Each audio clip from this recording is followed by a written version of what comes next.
So yesterday, the BattleBit devs dropped a new patch note 1.9.3 and it has got some exciting new changes in it. The first thing we'll come to is the community servers, where they've added in sniper only servers and pistol only servers, and they've also added in a new game mode which is Ace of Spades, and that is exclusive to the community servers. They've also added flight school to the community servers, so for anyone needing those extra flying lessons, that'll be useful for you. For anybody who prefers more of a milsim playstyle, they've added in more of a hardcore milsim mode to the community servers, so that is for you. And then anybody preferring the more casual experience that we're already accustomed to, they've still got that mode there for you. Probably the biggest addition in this patch note is that they've added capture the flag, adding more game modes to the game, and they're also experimenting with 254 versus 254 servers. So if you thought 127 versus 127 servers were chaotic, think again. And then the devs have gone ahead and hinted that they will be adding King of the Hill in the very near future, which is something we can all be excited for.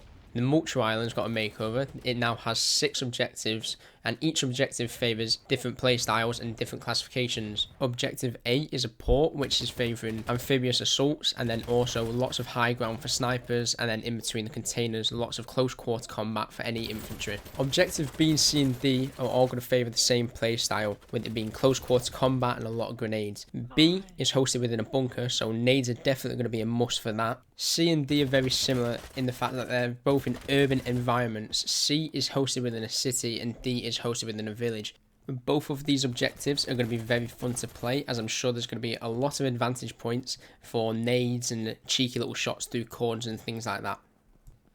Moving on to the next objective, which is objective E, is hosted within a power plant. Again, very similar to A in terms of lots of high ground and intricate little places that's going to favour infantry combat especially. Moving on to the next objective, which I'm especially looking forward to playing, which is objective F. Now, lots of open space inside due to the lack of furniture, but I'm sure as the game develops, they'll start to add things like furniture in. But as it stands at the moment, there's going to be a lot of open space in that mansion, so it can go either way. A team will be able to run in there and get the win, or a team might be able to hold it down for the entire game. Who knows? It just depends on how good the team is. As for big changes that we'll notice, that's all there is really to it. One small alteration they made is now when you're shooting out of a vehicle window, the bullets do 50% less damage than what they usually would. That's obviously because there's going to be glass in the way. So that's just a little something to bear in mind the next time you're shooting out of a vehicle. That's pretty much this whole patch note covered, so get out there and enjoy it. And if you found this video helpful and informative at all, please feel free to leave a like and subscribe to stick around to find out more about BattleBit in the future.